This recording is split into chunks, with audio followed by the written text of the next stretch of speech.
Madame la présidente, madame la ministre, monsieur le président de la commission des affaires sociales, madame la rapporteure, mes chers collègues, le titre restaurant est un dispositif bien connu par bon nombre de Français. Selon les derniers chiffres, il bénéficie aujourd'hui à 5,4 millions de salariés et 180 000 employeurs auraient recours à ce dispositif. Pour rappel, le titre restaurant permet le cofinancement par l'employeur et par le salarié d'un titre de paiement destiné à l'achat d'un repas par le salarié qui ne bénéficie pas de cantine ni de restaurant d'entreprise. En contrepartie, la part financée par l'employeur est exclue de l'assiette de cotisations et contributions sociales. C'est donc un dispositif très intéressant pour les deux parties.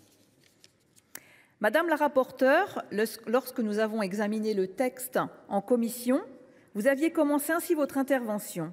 La proposition de loi qui nous a été transmise par l'Assemblée nationale et que nous examinons aujourd'hui a comme un air de déjà-vu, et c'est effectivement le cas. À l'origine, le titre restaurant permet aux salariés d'acheter une préparation alimentaire directement consommable. Concrètement, cela peut être un repas au restaurant ou un plat acheté en grande surface ou dans un commerce de bouche. En 2022, le cadre du titre restaurant, cela a déjà été dit, a été élargi compte tenu du contexte inflationniste. Le plafond d'utilisation des titres est passé de 19 à 25 € par jour et un régime dérogatoire et temporaire a été instauré, permettant son utilisation pour l'achat de tout produit alimentaire directement consommable ou non. Ce régime devait arriver à son terme le 31 décembre 2023, mais il a été prolongé d'une année, le contexte inflationniste ne permettant pas d'interrompre cette dérogation. Aujourd'hui, nous devons donc à nouveau nous prononcer sur une seconde prolongation de ce régime. Notre groupe soutiendra évidemment cette proposition de loi dont l'adoption a été largement retardée compte tenu du contexte récent. Aucun salarié ne comprendrait l'interruption de ce régime dérogatoire. Nous voterons cette PPL car elle permettra de répondre aux besoins des salariés, notamment afin de les soutenir dans le contexte économique qui, s'il est nettement moins inflationniste que l'année dernière, demeure très difficile. Pour beaucoup de nos concitoyens, la part de l'alimentation continue de représenter une part croissante dans leur budget. Cependant, c'est bien la version qui nous était proposée en décembre lors de notre commission par la rapporteure que nous soutiendrons et qui suggère de passer la prolongation de 2026 à 2025.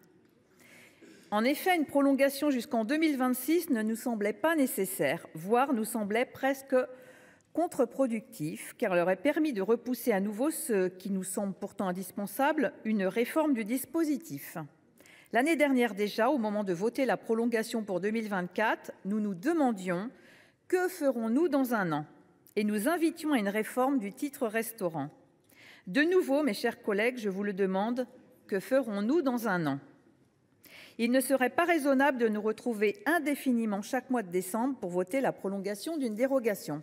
Il est absolument impératif que 2025 soit une année de réflexion et de refonte du titre restaurant. Ce dispositif doit s'adapter et se moderniser. Il faut le réformer sans précipitation après une large concertation. Nous comptons donc sur vous, Madame la Ministre, comme vous l'avez exprimé, pour une concertation, une réforme, en y associant les parties prenantes. La refonte du titre restaurant est promise et attendue depuis plusieurs années maintenant. Créée en 1967, il y aura bientôt 60 ans, la société a depuis beaucoup évolué et les préférences des salariés et des consommateurs aussi. Il faut en tenir compte, je pense notamment au développement du télétravail et ou à la préférence de beaucoup de salariés à préparer eux-mêmes leur déjeuner pour des raisons tant économiques que liées à leur santé. J'insiste aussi sur le temps de concertation nécessaire à prendre avant toute refonte pérenne des modalités du dispositif. Une telle évolution ne devrait pas se faire au détriment des petits commerçants et des restaurateurs dont l'activité a déjà été tant mise à mal ces dernières années.